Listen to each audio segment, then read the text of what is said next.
Back to Bharat vlog channel. Present మనం నంద్యాల జిల్లా బనగానపల్లి పట్టణంలో ఉన్నాము.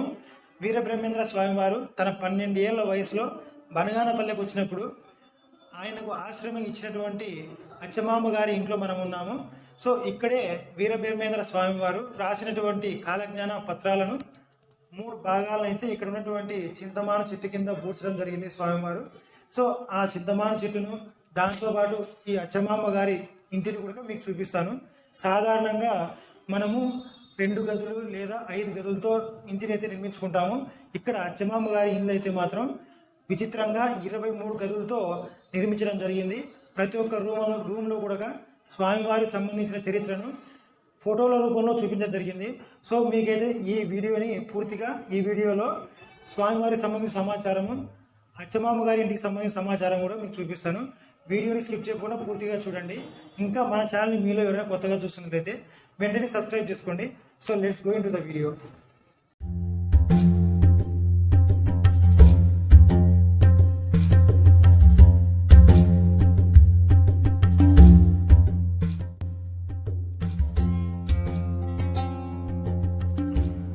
మీరు చూస్తున్నది అచ్చమాంబ గారి ఇల్లు. ఆమె ఉన్నప్పుడు ఇది ఎంత పెరటి ప్రాంతంగా ఉండేదట. దానినే ప్రస్తుతము గుడిలాగా తీర్చిదిద్దారు.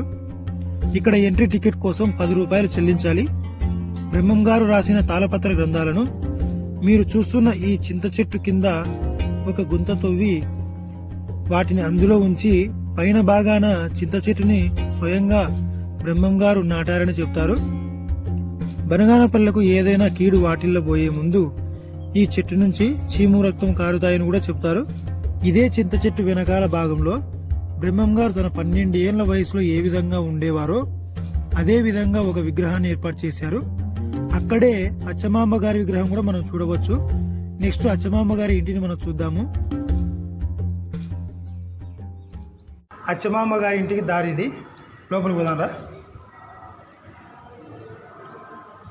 అచ్చమాంబ గారి ఇంటిని మొత్తం 23 గదులుగా విభజించినారు. ఒక్కొక్క గదిలో స్వామివారికి సంబంధించిన జీవిత చరిత్రను చిత్రపటాల రూపంలో చూపించినారు. ఒక్కొక్కటిగా మీకు చూపిస్తాను. సో నన్ను ఫాలో అవ్వండి. ప్రతి రూమ్కి ఒక నావిగేషన్ నెంబర్స్ అయితే వేసినారు, ఎందుకంటే కన్ఫ్యూజ్ అవుతాం కాబట్టి. సో మనం ఇదంతా ఫస్ట్ రూమ్ నెంబర్ 1. ఇలా కిందికి వెళ్తే కనుక రూమ్ నెంబర్ 2 అయితే వస్తుంది. సో వెళ్దాం రండి.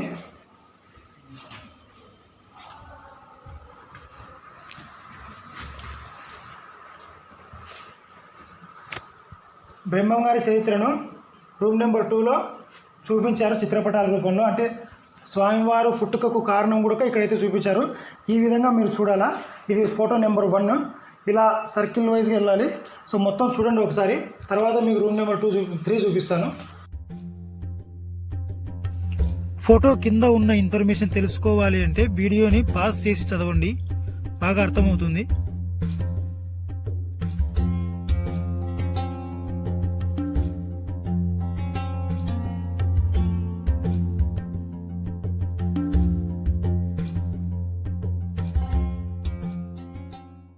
ఇది రూమ్ నెంబర్ 3. లోపలికి వెళ్దామండి. చూడండి, రూమ్ నెంబర్ 3లో బ్రహ్మం గారు, అచ్చమాంబ గారు, ఆమె కొడుకు ఇక్కడ ఉన్నారు. ఇక్కడ ఈ సన్నివేశం ఏమిటంటే గరివిరెడ్డి అచ్చమాంబ కుమారుడు బ్రహ్మానందరెడ్డి వీర బ్రహ్మం గారి దివ్య దృష్టి ద్వారా కంటి చూపును పొందుట.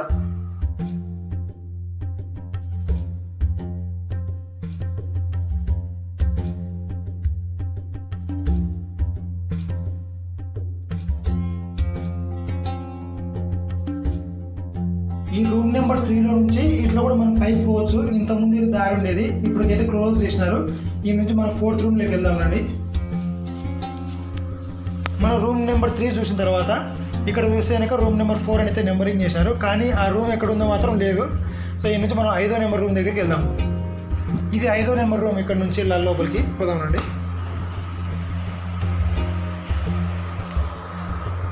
ఇదంతా ఇక్కడి వరకు 5వ నెంబర్ రూమ్. ఇది 5వ నెంబర్ రూము. ఇక్కడ స్వామివారు బనగానపల్లెకి వచ్చినప్పుడు ఒక చెట్టు కింద సేద తీరుతున్న సమయంలో అచ్చమాంబ గారు చూసి విచారిస్తున్న సందర్భము. రూమ్ నెంబర్ 5 అయిపోయిన తర్వాత 6కు అయితే మనం వస్తాము. చూడండి, ఈ రోజునే రూమ్ నెంబర్ 6. ఇందులో చూసేకైతే ఏం లేదు. ఇటువైపు వెళ్తే రూమ్ నెంబర్ 7 వస్తుంది, అక్కడికి వెళ్దామండి. ఫ్రెండ్స్ ఇదే రూమ్ నెంబర్ 7. ఇదంతా రూమ్ నెంబర్ 7. రూమ్లో పోదామండి.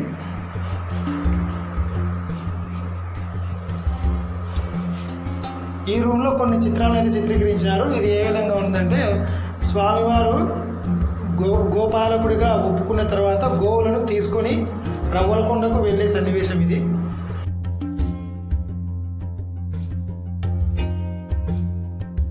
ఏడో నెంబర్ చూడడం అయిపోయిన తర్వాత 8వ నెంబర్కి వెళ్దాము.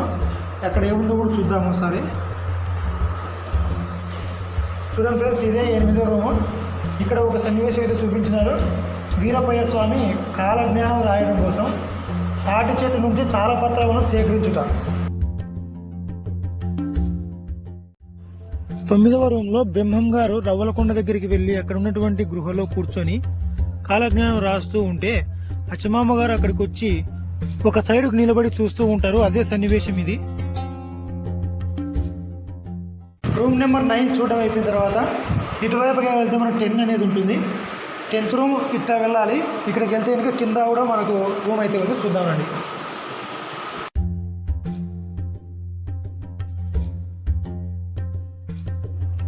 ఇక్కడ స్వామివారు ఊయలలో పడుకొని విశ్రాంతి తీసుకుంటున్నట్లుగా చూపించారు. మొత్తం మీరు ఒకసారి చూడండి.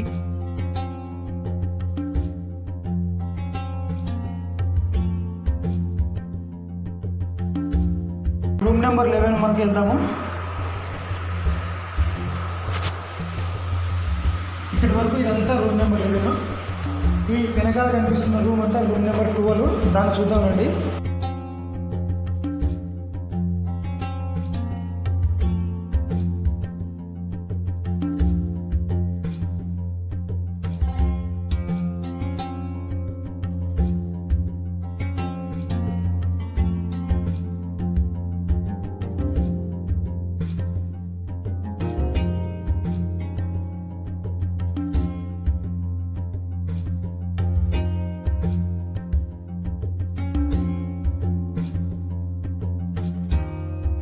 ప్లస్ ఇది 13వ రూమ్ నెంబర్కి అయితే దారి చూపిస్తుంది. ఇలాగే వెళ్దానండి.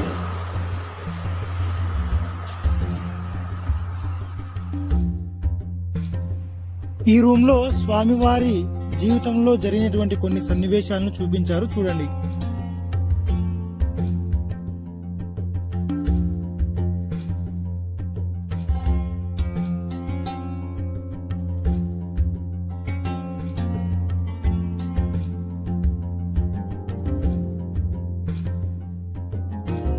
రూమ్ నెంబర్ 13 అయిపోయిన తర్వాత ఇటువైపు నుంచి ఇలా పైకి వెళ్తే కనుక రూమ్ నెంబర్ 14 వస్తుంది.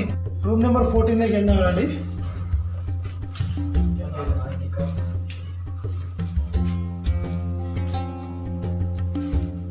రూమ్ నెంబర్ 14కి ఎటువంటి రూమ్ అయితే లేదు. మెట్ల దారినే రూమ్ నెంబర్ 14కి అయితే డిజైన్ చేసినారు. మీరు ఇక్కడ చూడొచ్చు, రూమ్ నెంబర్ 15 అప్పుడే రాసి ఉంది. సో ఇక్కడ నుంచి ఇదంతా ఇక్కడ ఉన్న రూమ్ అంతా రూమ్ నెంబర్ 15 అట. చూద్దామనండి. ఇక్కడ కూడా స్వామివారి జీవితంలో జరిగినటువంటి సన్నివేశాలని చిత్రపటాల రూపంలో చూపించారు, చూద్దామండి.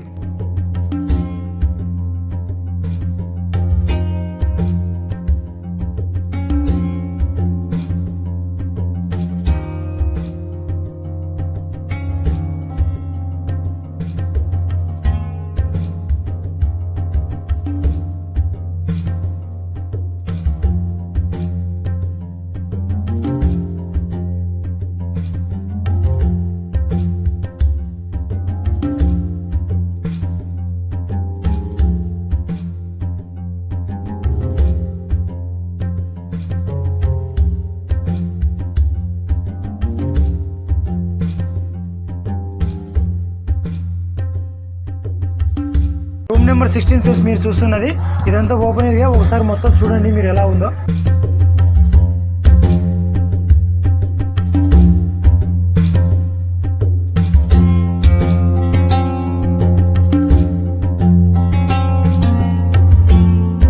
ఈ మెట్లు పైకి ఎక్కేదే రూమ్ నెంబర్ 17. నా పైకి పోదానండి ఒకసారి. రూమ్ నెంబర్ 17 ఇది. పైకి వెళ్తే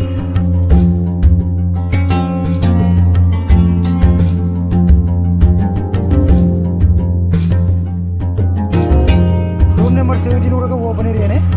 ఇక్కడైతే 2 విగ్రహాలు పెట్టినారు. సిద్ధయ్య గారి విగ్రహము, బ్రహ్మం గారి విగ్రహము. బ్రహ్మం గారు సిద్ధయ్య గారికి హితోపదేశాలు చేస్తున్నటువంటి సన్నివేశం ఇది.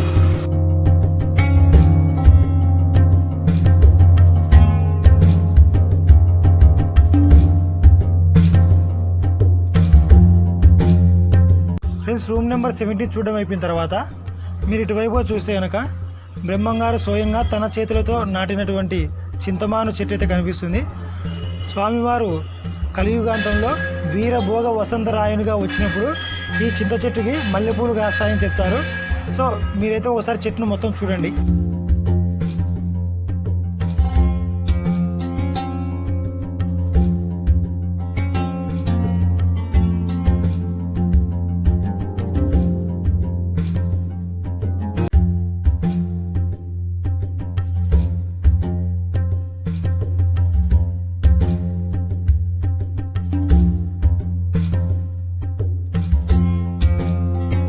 పద్దెనిమిదో రూమ్ని మీరు ఇప్పుడు చూస్తున్నది అంతా ఓపెన్ ఏరియానే.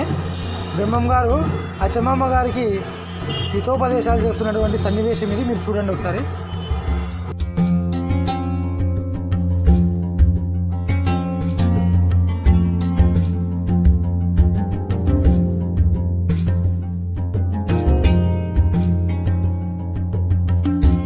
ఫ్రెండ్స్, రూమ్ నెంబర్ 18 చూడడం అయిపోయిన తర్వాత ఇటువైపుకి వెళ్తే రూమ్ నెంబర్ 19 వస్తుంది. సో మనం ఇటువైపు కిందికి వెళ్దామనండి. మామూలుగా కనుక ఇటు నుంచి పైకి వెళ్తే కనుక అదే రూమ్ నెంబర్ 19. ఇప్పుడు ఇక్కడైతే క్లోజ్ చేసినారు. ఇటువైపుగా వెళ్తే కనుక మనం రూమ్ నెంబర్ 20 అయితే వస్తుంది. చూడండి, ఇక్కడ రూమ్ నెంబర్ 20 ఉంది కదా. ఈ నుంచి కిందికి వెళ్దామండి.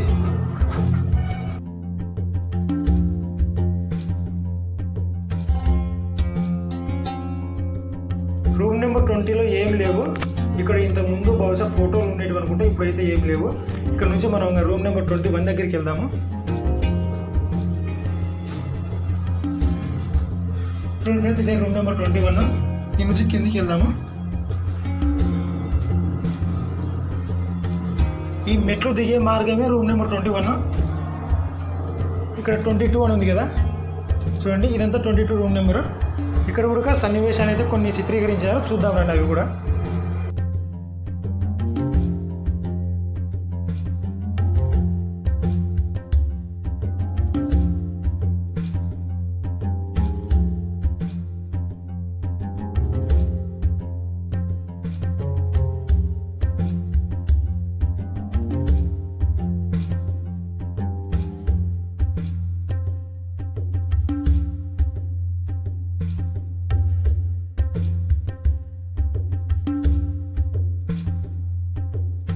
అచ్చమాంబ గారి ఇంట్లో ఉన్నటువంటి 22 గదులను ఇప్పుడు మనం చూసినాము. ఇటువైపుగా వెళ్తే 23వ రూమ్ వస్తుంది. చూద్దాం రండి. రూమ్ నెంబర్ 1నే రూమ్ నెంబర్ 23గా రాయడం జరిగింది. సో మీకు అచ్చమాంబ గారి ఇల్లు గిన నచ్చితే ఈ వీడియో ఒక లైక్ కొట్టండి. మన ఛానల్ ఇంకా సబ్స్క్రైబ్ చేసుకోకపోతే వెంటనే సబ్స్క్రైబ్ చేసుకోండి. సో మరొక మంచి వీడియోతో మీ ముందుకైతే వస్తాను. అంతవరకు సెలవు ఫ్రెండ్స్, బాయ్.